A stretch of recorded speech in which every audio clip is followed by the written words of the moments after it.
सांगलीतील आलदर चौकापासून स्फूर्ती चौकाकडे जाणाऱ्या मुख्य रस्त्याचे काम रखडल्याने संतप्त झालेल्या काँग्रेस आणि राष्ट्रवादी शरद पवार पक्ष यांनी नागरिकांसमवेत लाक्षणिक आंदोलन केले। महापालिकेचे विरोधी पक्षनेते मंगेश चव्हाण आणि शरद पवार पक्षाचे गटनेते युवराज गायकवाड यांच्या उपस्थितीत हे लाक्षणिक आंदोलन करण्यात आले। आलदर चौक ते स्फूर्ती चौक या मार्गांवर सुरू असणारे काम निकृष्ट दर्जाने सुरू असल्याचा आणि उर्वरित रस्त्याचे प्रलंबित राहिले असल्याने नागरिकांची मोठी गैरसोय होत आहे।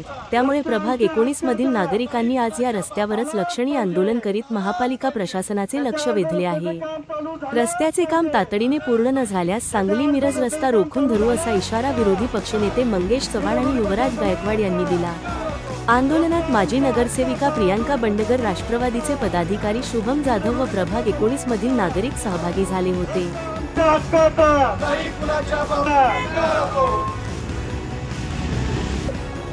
आज विश्रामबाग येथील वार्ड क्रमांक 19 मधील आलदर चौक ते स्फूर्ती चौक ह्या रस्त्याचं गेली 2 वर्षापासून काम रखडलेलं आहे।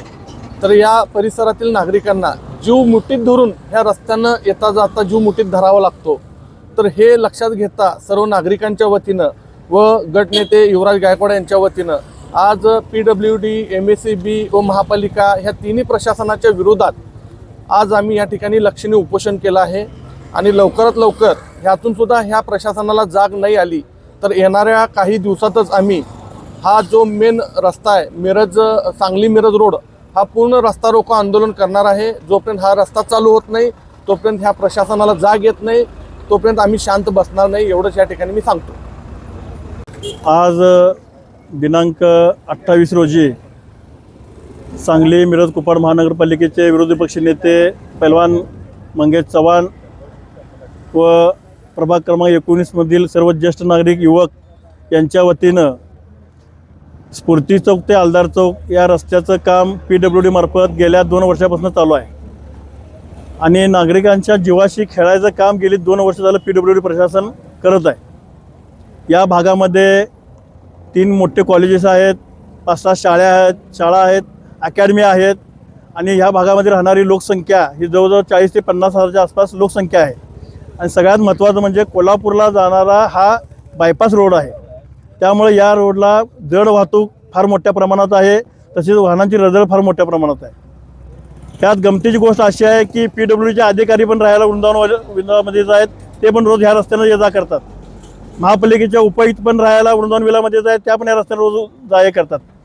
पण गेली 2 वर्ष झालं प्रशासन एवढं ढम्म झालेलं आहे की त्यांना नागरिकांच्या कुठल्याही गोष्टीचं गांभीर्य नाही आहे। लोकांच्या जीवाची खेळाचा प्रकार झालेला आहे। इथे या रोडला अनेक मोठे अपघात झालेले आहेत, अनेक माता भगिनी पडलेल्या आहेत या रस्त्याला, अनेक ज्येष्ठ नागरिक पडलेले आहेत, तरी प्रशासन या गोष्टीने गांभीर्याने लक्ष घ्यायला तयार नाही। आता पहिला आम्हाला कारण सांगितलं 10वी-12वीच्या परीक्षा चालू आहेत, MACBचे खांब त्यानंतर काढले जातील। MACBचे खांब काढले, त्यानंतर PWDला फोन केल्यानंतर तिने म्हणतात थोडे दिवस थांबा। आणि परत काल कॉन्ट्रॅक्टरला फोन केला, कॉन्ट्रॅक्टर म्हणतोय आम्हाला गेली 1.5 वर्ष झालं बिलच मिळालेलं नाही आहे। मग प्रशासन ह्या रस्त्याला बजेट नसेल आणि जर पैसे नसतील तर या रस्त्याचं कामच का चालू केलं? आणि प्रत्येक गोष्ट काही जरी झाली तरी त्या ड्रेनेज विभागाला ढकलून मोकळवायचं। ड्रेनेज विभागाने जे काम केलं त्यांनी त्यांचं काम पूर्णपणे रस्ता मुजवलेला आहे त्यांनी, पण पुढचं PWDचं जे काम आहे ते PWD विभाग करायला तयार नाही आहे। मिरजकर साहेब असतील, पाटील साहेब असतील, वारंवार सांगून मुजावर असतील त्यांचे जी वारंवार सांगून कानाडोळा करायचं काम चाललेलं आहे। येत्या 8 दिवसात जर हे काम चालू केलं नाही तर या सर्व नागरिकांना घेऊन, विरोधी पक्ष नेत्यांना घेऊन सांगली मिरज रस्ता जो आहे मुख्य रस्ता आमदार गाडगिळांच्या ऑफिस समोरचा तो रस्ता पूर्णपणे आम्ही ब्लॉक करणे ही आम्ही तुमच्या माध्यमातून त्यांना विनंती करतोय की येत्या 8 दिवसात या रस्त्याचं काम चालू ठेवा, नागरिकांच्या जीवाशी खेळायचं बंद करा, नाहीतर येत्या 8 दिवसामध्ये आम्ही सांगली मिरज रोड जो आहे तो पूर्णपणे ब्लॉक करू।